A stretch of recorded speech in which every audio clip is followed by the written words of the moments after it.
그의 품 안에서 말없이 속삭였습니다. 가슴과 가슴이 닿은 채 그의 단단한 팔이 제 허리를 감싸 안았어요. 숨결이 얼굴에 닿을 때마다 온몸에 전율이 흘렀습니다. 우리 두 사람의 호흡은 빨라지다가 이내 하나의 리듬으로 맞춰져 갔어요. 어둠 속에서 우리는 말보다 손길로 대화했습니다. 태식 씨의 따스한 손이 제 등을 쓸어내릴 때 평생 쌓아온 모든 방어벽이 무너져 내렸어요. 그렇게 우리는 시간을 잊었습니다. 그날 밤 저는 저도 모르게 다리에 힘이 풀렸습니다. 몸도 마음도. 오랜 기다림 끝에 처음으로 온전히 누군가와 하나가 된 순간이었죠. 65살의 첫날 밤은 20살 때 상상했던 그 어떤 로맨스보다 깊고 진실했습니다. 수십 년의 삶이 우리를 더 깊은 곳으로 이끌었으니까요. 이 만남도 사실 굉장히 어려웠어요. 서로의 마음이 맞지 않다가 비로소 하나가 되었죠. 저희들의 이야기가 궁금하지 않으세요? 좋아요와 구독 알림 설정 눌러주시고 댓글 남겨주시면 여러분에게 큰 행운이 찾아갈 거예요. 서울의 교실을 떠난 지 벌써 한 달이 지났습니다. 35회를 보낸 강단, 그 마지막 종소리가 아직도 귓가에 생생합니다. 아이들의 환송 꽃다발이 시들 무렵 저는 고흥 바닷가 마을로 내려왔어요. 도시의 소음과 번잡함을 뒤로하고 파도 소리에 잠들고 싶었거든요. 제 이름은 오정희, 올해 65입니다. 국어 교사로 정년퇴직을 하고 이제 제 인생의 황혼기를 맞이하게 됐죠. 서울에서의 삶은 항상 분주했어요. 학생들 가르치고 교무실에서 서류 작업하고 늦은 밤까지 과제를 채점하는 일상. 그 빡빡한 스케줄 속에서 나를 위한 시간은 거의 없었습니다. 이곳 고흥에서는 아침마다 바다를 바라보며 차 한 잔의 여유를 즐깁니다. 마을 도서관에서 신앙송 모임도 시작했어요. 퇴직 후에도 문학의 아름다움을 나눌 수 있어 기쁘답니다. 참여하는 마을 어르신들의 눈빛이 점점 반짝이는 걸 볼 때마다 가슴이 따뜻해져요. 그날도 평소와 같은 화요일이었습니다. 도서관에서 새롭게 개관한 작은 전시실 오픈 행사가 있었어요. 마을 주민들이 한데 모여 담소를 나누고 있었죠. 저는 한쪽 구석에서 조용히 차를 마시고 있었습니다. 사람들 사이에 섞이는 건 아직도 어색해요. 교단에 서 있을 때는 몰랐는데 이렇게 자유로운 환경에서는 오히려 더 낯설더군요. 혹시 오정희 선생님 아니신가요? 뒤에서 들려온 목소리에 고개를 돌렸습니다. 그 순간 심장이 멈추는 듯 했어요. 윤태식, 제가 고등학교 시절 몰래 짝사랑했던 그 사람이 제 앞에 서 있었습니다. 세월의 흔적이 얼굴에 깊게 패여 있었지만 그 부드러운 눈매와 따스한 미소는 여전했어요. 태식 씨, 정말 오랜만이네요. 목소리가 떨리는 걸 들키지 않으려 차를 한 모금 마셨습니다. 마음속 깊은 곳에서 잊고 있던 감정들이 파도처럼 밀려왔어요. 고등학교 3학년 문학 동아리에서 처음 만났던 날, 함께 걸었던 교정의 은행나무 길, 끝내 전하지 못한 마음을 담은 편지, 모든 기억이 선명하게 되살아났습니다. 태식 씨는 웃으며 말했죠. 여기서 선생님을 만날 줄은 정말 몰랐습니다. 저는 해양연구원으로 일하다 작년에 퇴직하고 이곳에 정착했어요. 바다가 좋아서요. 그의 말 한마디 한마디가 따스하게 느껴졌습니다. 우리는 그렇게 옛 추억을 나누며 도서관 한쪽에 마련된 작은 테이블에 앉았어요. 태식 씨는 여전히 책을 좋아했고 특히 시를 사랑했습니다. 제가 신앙송 모임을 한다는 말에 그의 눈이 반짝였죠. 저도 참여해도 될까요? 항상 시를 좋아했지만 혼자 읽는 것보다 함께 나누면 더 깊이 느껴질 것 같아요. 그 말에 저도 모르게 미소가 번졌습니다. 50년 전 품었던 감정이 마치 어제의 일처럼 생생해져 가슴이 뛰었어요. 이런 우연이 있을까요? 인생의 황혼기에 다시 만난 첫사랑. 그것도 이렇게 먼 바닷가 마을에서. 운명이란 참 알 수 없는 것이라는 생각이 들었습니다. 태식 씨와 헤어진 후 집으로 돌아오는 길에 바닷가를 거닐었어요. 파도가 밀려오고 달빛이 바다 위에 반짝이는 풍경을 보며 생각했습니다. 이제 와서 설레는 마음을 가져도 괜찮을까? 나이 65에 느끼는 이 감정이 부끄럽기도 했지만 한편으로는 오랫동안 잊고 살았던 내 마음의 한 구석이 다시 깨어나는 것 같았어요. 그날 밤 저는 오랜만에 일기를 썼습니다. 오늘 내 인생의 봄을 다시 만났다라고요. 창밖으로 보이는 달빛이 유난히 밝게 느껴졌습니다. 태식 씨와의 재회 이후 제 일상은 조금씩 달라졌습니다.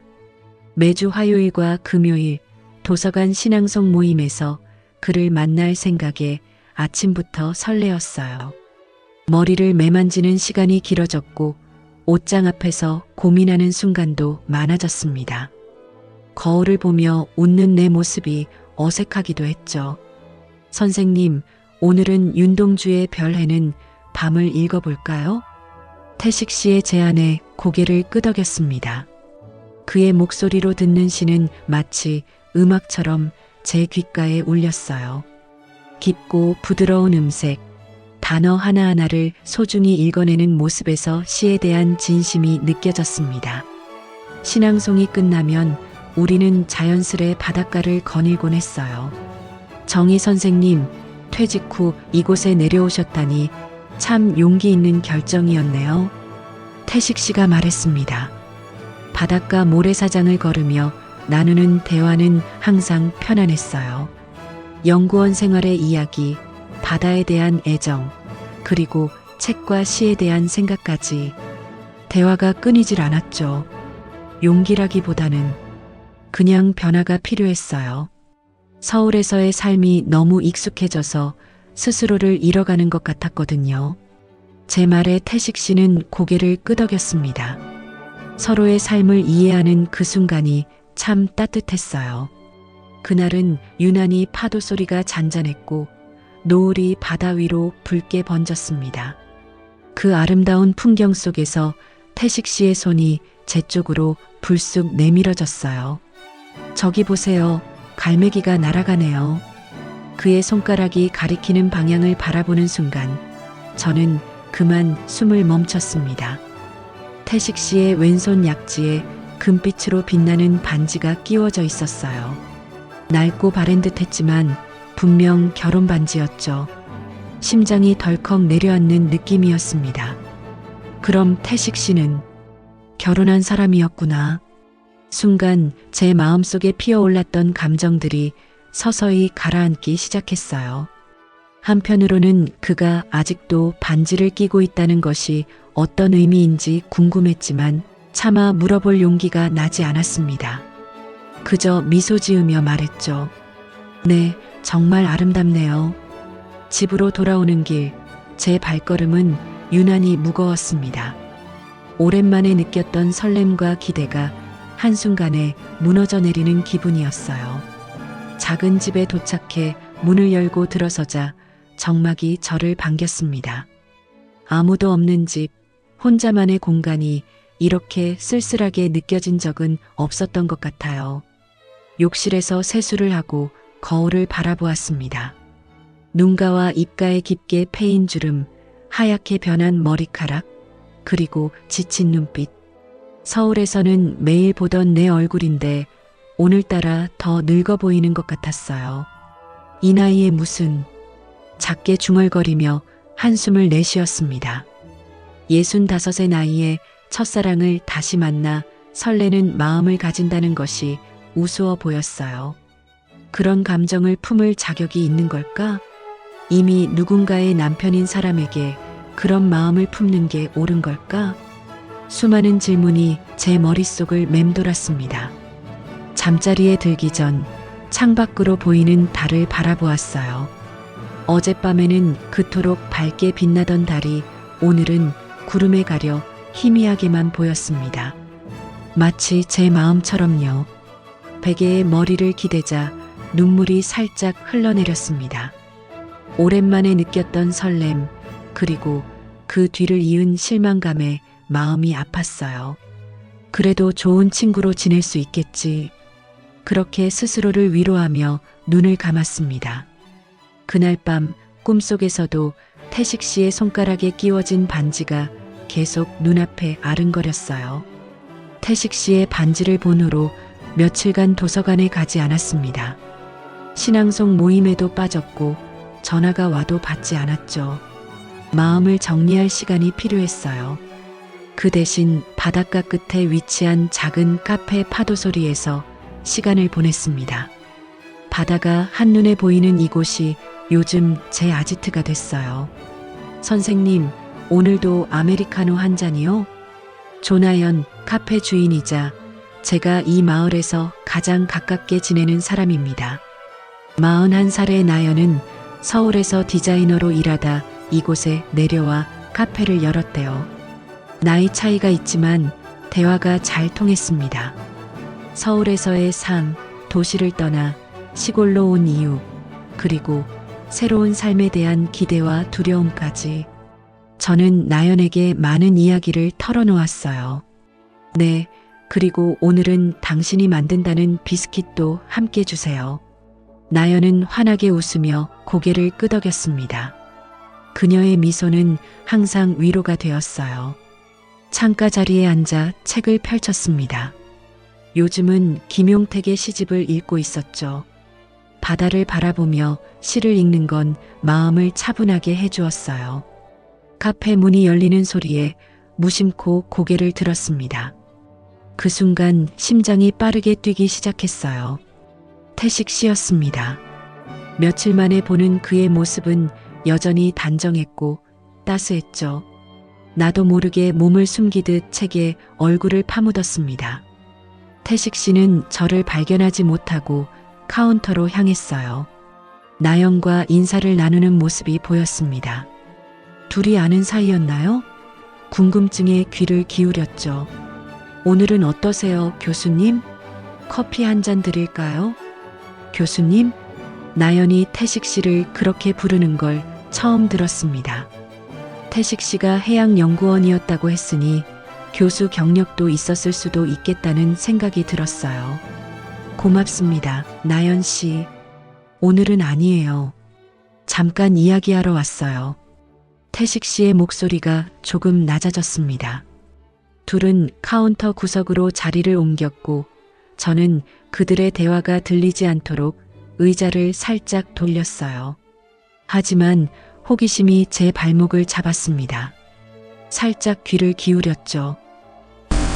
아직 말씀 안 하셨어요? 나연의 목소리였습니다. 태식 씨는 고개를 저었고 깊은 한숨을 내쉬었어요. 아직은 준비가 안 된 것 같아요. 교수님, 언젠가는 말하셔야죠. 오정희 선생님께도요. 제 이름을 듣는 순간 등골이 서늘해졌습니다. 태식 씨와 나연, 그들은 저에 관해 무슨 이야기를 하고 있는 걸까요? 머릿속에 여러 생각이 교차했어요. 혹시 둘이 사귀는 건 아닐까? 그렇다면 왜 제 이름이 나온 거지? 나를 놓고 무슨 비밀이라도 있는 걸까? 태식 씨가 고개를 끄덕이더니 자리에서 일어났습니다. 저는 급히 책에 시선을 고정했어요. 태식 씨가 카페를 나가는 발걸음 소리가 들렸고 문이 닫히는 소리가 났습니다. 나연이 제게 다가와 커피와 비스킷을 내려놓았어요. 평소와 달리 그녀의 눈빛이 조금 복잡해 보였습니다. 뭔가 말하고 싶은 듯 했지만 입을 열지 않았죠. 나연 씨, 혹시 태식 씨와 잘 아는 사이인가요? 용기를 내어 물었습니다. 나연은 잠시 망설이더니 살짝 미소를 지었어요. 네, 오래전부터요. 교수님은 제가 존경하는 분이에요. 더 이상의 설명은 없었습니다. 그녀의 짧은 대답에 더 큰 의문만 남았어요. 존경한다는 말 속에 어떤 감정이 숨어 있는 걸까? 태식 씨와 나연의 관계는 정말 단순한 존경일 뿐일까? 집으로 돌아오는 길 마음이 무거웠습니다. 바다가 보이는 벤치에 앉아 오랫동안 생각에 잠겼어요. 그 사람, 나연과 사귀는 걸까? 모든 퍼즐이 맞는 것 같았습니다. 태식 씨의 반지, 그리고 나연과의 비밀스러운 대화. 가슴 한구석이 아려왔어요. 첫사랑을 다시 만났을 때의 설렘은 이렇게 오해와 상처로 변해가고 있었습니다. 카페에서의 일 이후로 마음이 복잡했습니다. 태식 씨를 만나면 무슨 말을 해야 할지, 어떤 표정을 지어야 할지 막막했어요. 도서관 신앙송 모임에도 한동안 나가지 않았습니다. 그런데 그날 고등학교 동창회 모임 연락이 왔어요. 지방에 있는 친구들 몇몇이 이 근처로 여행을 온다며 만나자고 했죠. 고흥 바닷가 근처 식당에서 5명의 친구들을 만났습니다. 학창 시절 같은 반이었던 친구들이에요. 오랜만에 만난 친구들과 회포를 풀며 즐거운 시간을 보내고 있었죠. 그런데 김선미가 갑자기 제게 물었습니다. 정희야, 얼마 전에 태식이 만났다면서? 너희 둘 사이 어떻게 된 거야? 순간 숟가락을 든 손이 멈칫했어요. 어떻게 알았지? 이 작은 마을에서도 소문이 이렇게 빨리 퍼지나 싶었습니다. 그냥 우연히 만났을 뿐이야. 별거 아니야. 담담하게 대답했지만 선미의 눈빛이 심상치 않았어요. 그녀는 항상 남의 소문을 즐기는 성격이었죠. 아이, 뭘 그렇게 쑥스러워해. 이미 다 알고 있는데. 정희가 태식이랑 잘 된대. 요즘 같이 신앙송도 하고 바닷가도 걷고 그런다며? 주변 친구들이 웃으며 제게 시선을 집중했습니다. 얼굴이 화끈거렸어요. 그런데 선미의 다음 말이 제 가슴을 찔렀습니다. 근데 아직도 반지 안 뺐다더라. 그래도 상관없어? 글쎄, 난 이해가 안 가네.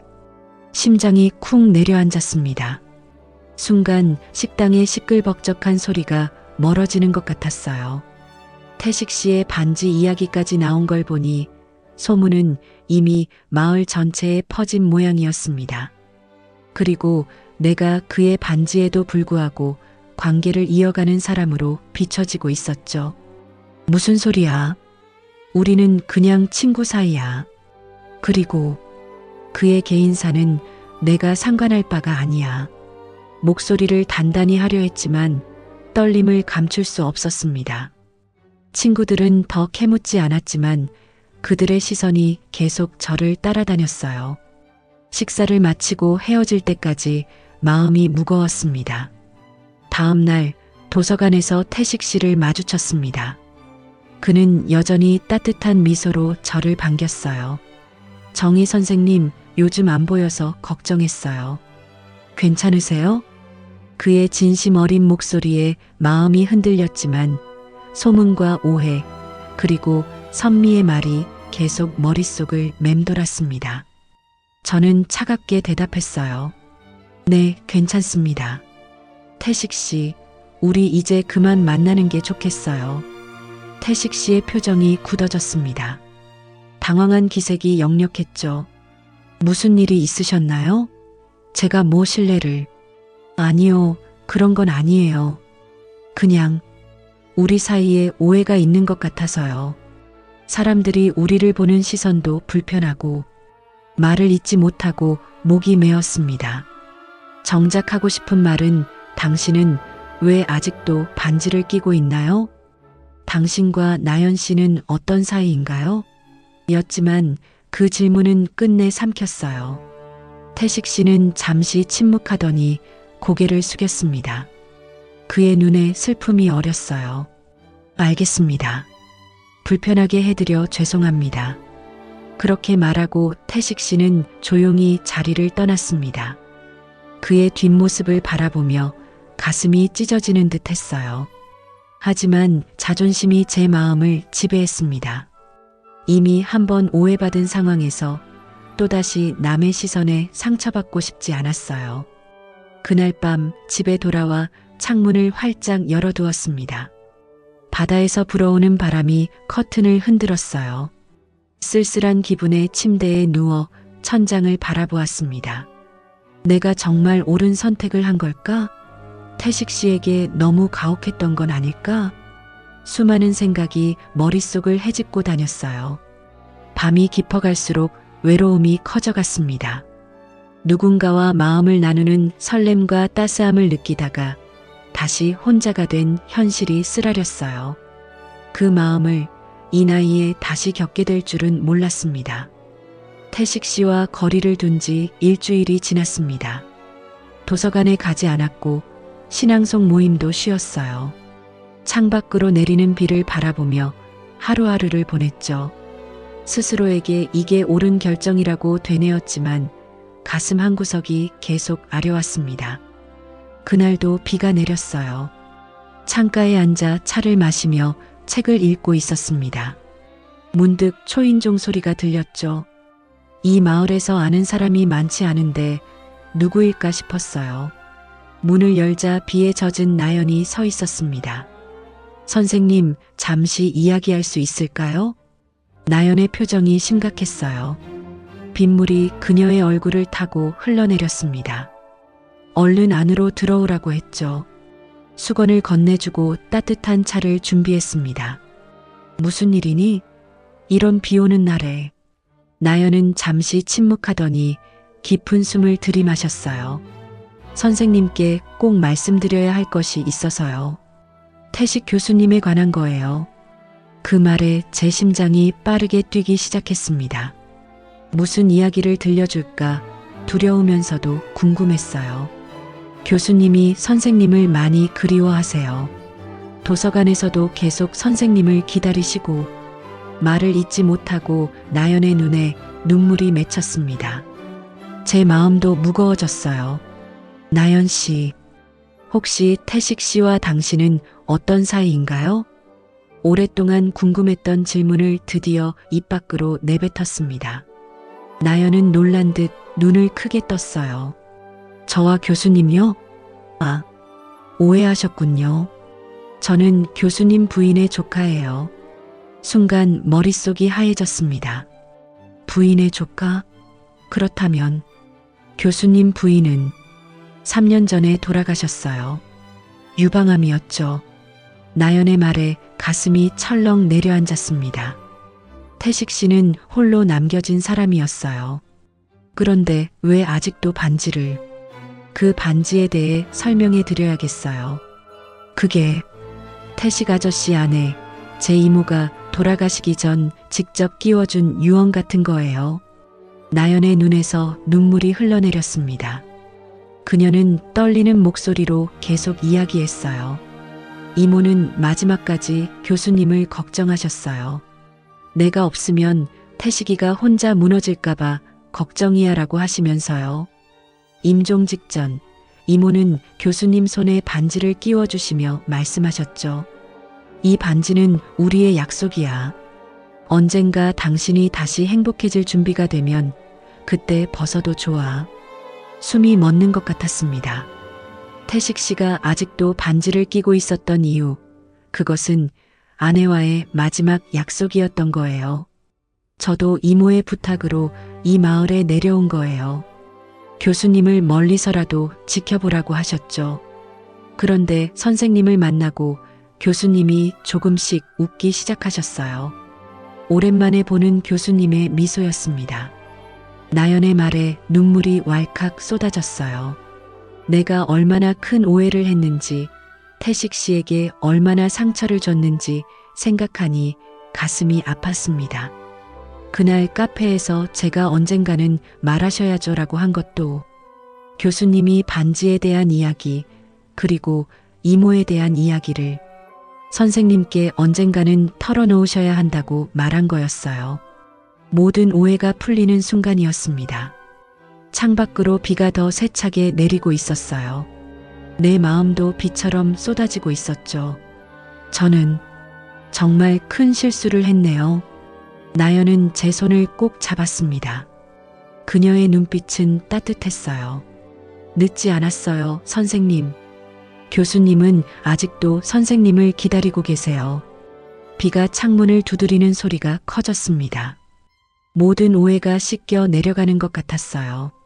그리고 태식 씨가 얼마나 깊은 상처를 품고 살아왔는지, 그의 반지가 어떤 의미였는지 알게 된 순간 제 마음속에서 무언가 무너져 내렸습니다.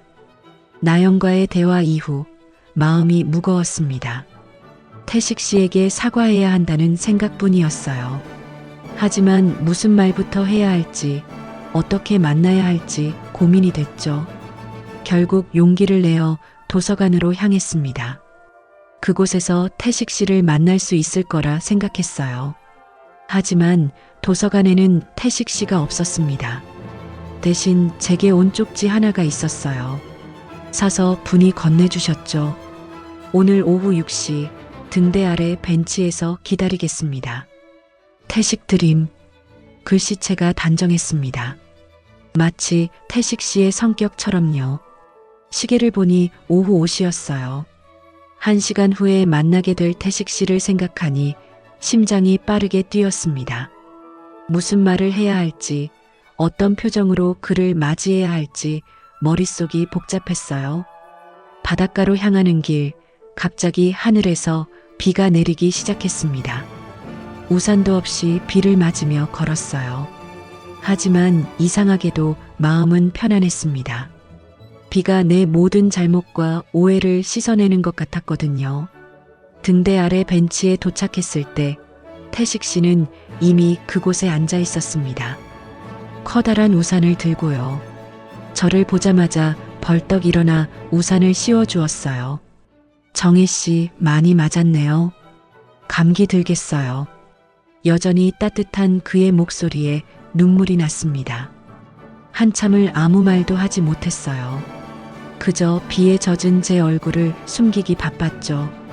태식 씨, 정말 죄송해요. 제가 큰 오해를. 태식 씨는 고개를 저으며 미소 지었습니다. 아니에요.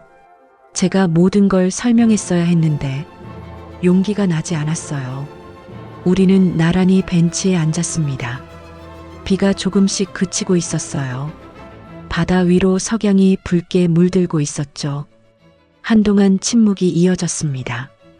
그 침묵이 오히려 편안하게 느껴졌어요. 정희 씨, 제 이야기를 들어주시겠어요? 태식 씨가 조용히 말을 꺼냈습니다. 저는 고개를 끄덕였어요. 제 아내 미영이는 제 인생의 빛이었습니다. 30년을 함께했죠. 그녀가 떠난 후 저는 더 이상 살아갈 이유를 찾지 못했어요. 그녀가 마지막으로 끼워준 이 반지만이 제 유일한 위안이었습니다. 태식 씨의 목소리가 살짝 떨렸습니다. 눈가에 맺힌 눈물이 보였어요. 그런데 정혜 씨를 만났어요. 오랜 시간이 지나 다시 만난 첫사랑. 처음엔 그저 반가움이었는데 점점 마음이 흔들렸어요. 그게 미영이에게 미안했습니다. 그래서 말하지 못했어요. 태식 씨의 솔직한 고백에 가슴이 먹먹해졌습니다.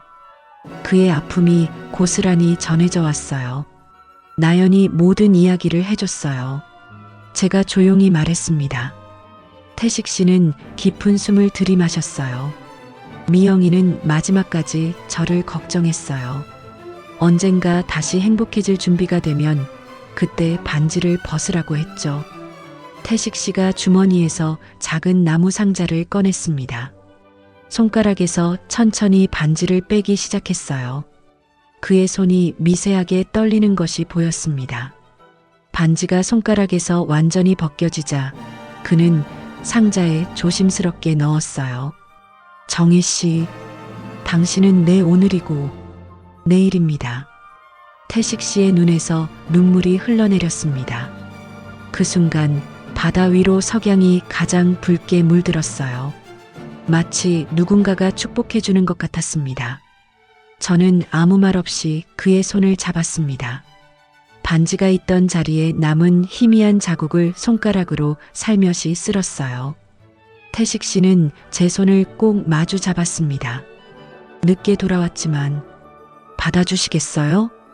태식 씨의 목소리가 떨렸습니다. 저는 고개를 끄덕였어요. 눈물이 볼을 타고 흘러내렸지만 이번엔 기쁨의 눈물이었습니다. 기다렸어요, 태식 씨. 40년이 넘도록 두 사람의 손이 서로를 단단히 붙잡았습니다. 바다가 우리의 새로운 시작을 지켜보고 있었어요. 인생의 황혼기에 찾아온 이 사랑이 우리에게는 가장 밝은 빛으로 다가왔습니다. 바닷가 벤치에서의 고백 이후 태식 씨와 저는 매일 함께 시간을 보냈습니다. 아침이면 바닷가를 거닐었고 오후에는 도서관에서 책을 읽었어요. 때로는 그의 집에서, 때로는 제 집에서 차를 마시며 이야기를 나눴죠. 서로의 지난 세월에 대해, 그리고 앞으로의 시간에 대해.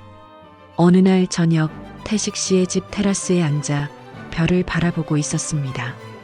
가을바람이 살짝 불어와 머리카락을 흩뜨렸어요. 태식 씨가 조용히 물었습니다. 정희 씨, 우리 함께 살면 어떨까요? 그 말에 잠시 생각에 잠겼습니다. 함께 산다는 것, 그건 인생의 큰 변화였어요. 망설임이 있었지만 이내 마음이 가라앉았습니다. 태식 씨, 솔직한 말씀을 드릴게요. 제가 조금 두려워요. 태식 씨는 따뜻한 미소를 지으며 제 손을 잡았습니다. 무엇이 두려우신가요? 깊은 숨을 들이마시고 제 마음을 털어놓았어요. 저는 평생 누군가를 위해 살았어요. 남편을 위해, 아이들을 위해, 그리고 제자들을 위해. 제 삶의 중심은 항상 다른 사람이었어요. 결혼 생활도 그랬고, 교직 생활도 그랬죠. 이제는 나를 위해 살고 싶어요. 이기적인가요? 목소리가 떨렸습니다. 태식 씨의 눈빛은 깊고 따뜻했어요. 전혀요. 정희 씨가 자신을 위해 사는 모습을 응원하고 싶어요. 함께 살자는 제안이 부담이 된다면. 그의 말을 끊고 고개를 저었습니다. 아니에요. 태식 씨와 함께라면 비로소 진정한 나로 살 수 있을 것 같아요. 지금까지 한 번도 경험해보지 못한 행복을 함께 만들어가고 싶어요. 태식 씨의 얼굴에 환한 미소가 번졌습니다. 그는 벌떡 일어나 제게 손을 내밀었어요. 그럼 결정된 거군요. 우리 집을 정리해 볼까요? 정희 씨의 취향이 더해진 공간을 만들고 싶어요.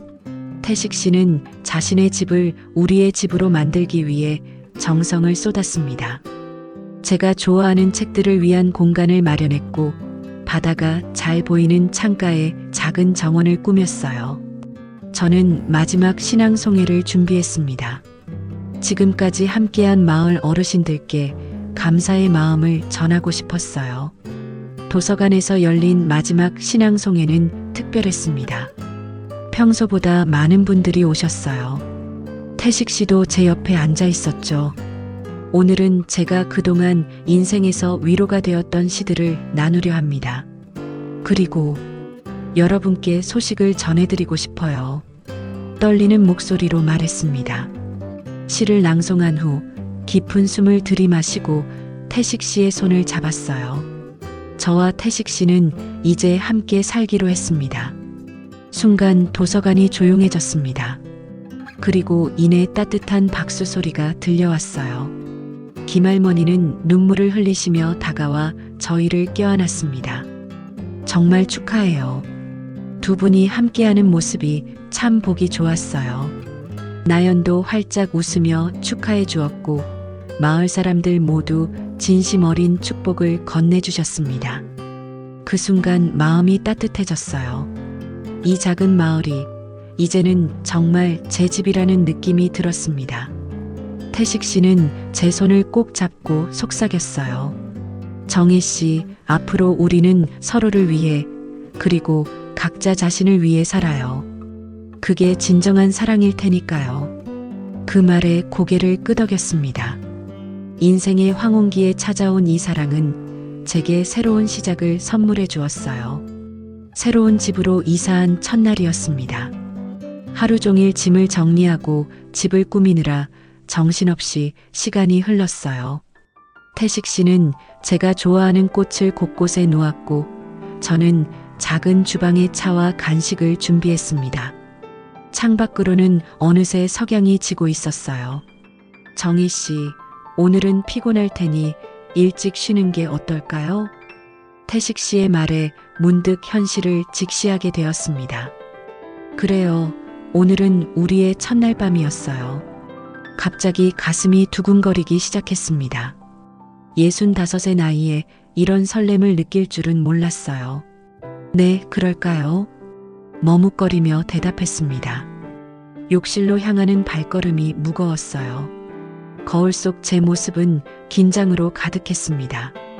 얼굴에 크림을 바르고 이를 닦고 머리를 빗는 평범한 일상이 이날만큼은 특별하게 느껴졌어요. 침실로 향하는 길목, 옷장 앞에서 한참을 망설였습니다. 익숙한 면 잠옷을 손에 쥐었다가 조심스레 실크 파자마로 손을 바꿨어요. 거울 앞에 앉아 머리를 빗는 제 손은 떨렸고 볼이 달아올라 있었습니다. 나 지금 왜 이러지? 어릴 때도 이렇게까지 떨리진 않았는데 속삭이듯 혼잣말을 내뱉었습니다. 깊은 숨을 들이마시고 침실 문을 열었어요. 태식 씨는 이미 침대 위에 앉아 책을 읽고 있었습니다. 눈이 마주치자 그가 따뜻하게 웃었어요. 국화차 한 잔 타왔어요. 태식 씨가 나란히 놓인 2개의 컵을 가리켰습니다. 그 모습이 왠지 낯설면서도 편안했어요. 침대 반대편에 조심스레 앉았습니다. 따뜻한 차를 마시는 동안 어색한 침묵이 흘렀어요. 긴장되나요?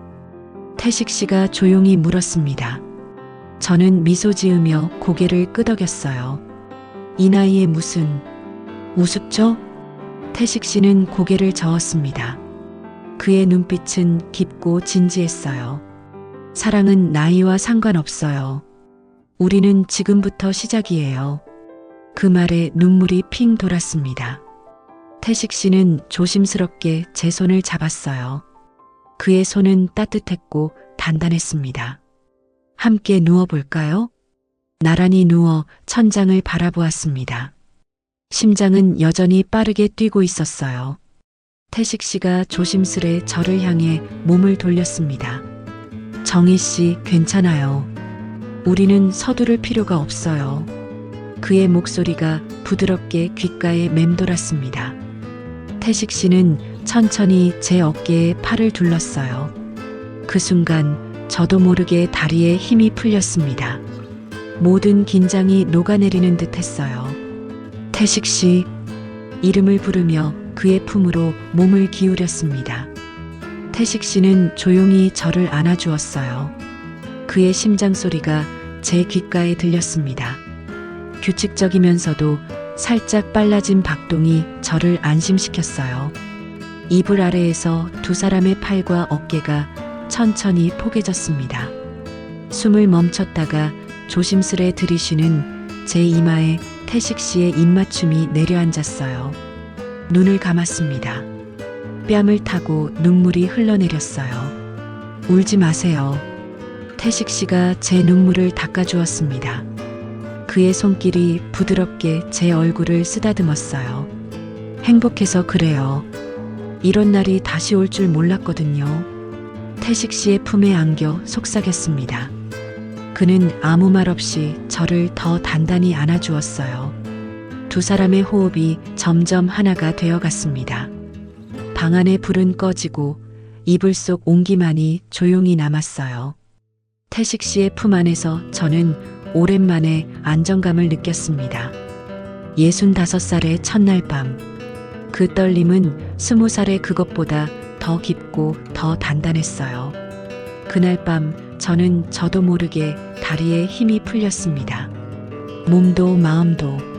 오랜 기다림 끝에 처음으로 완전히 누군가에게 안긴 순간이었죠. 늦게 찾아온 사랑이 가장 정확한 사랑이라는 것을 그날 밤 비로소 알게 되었습니다.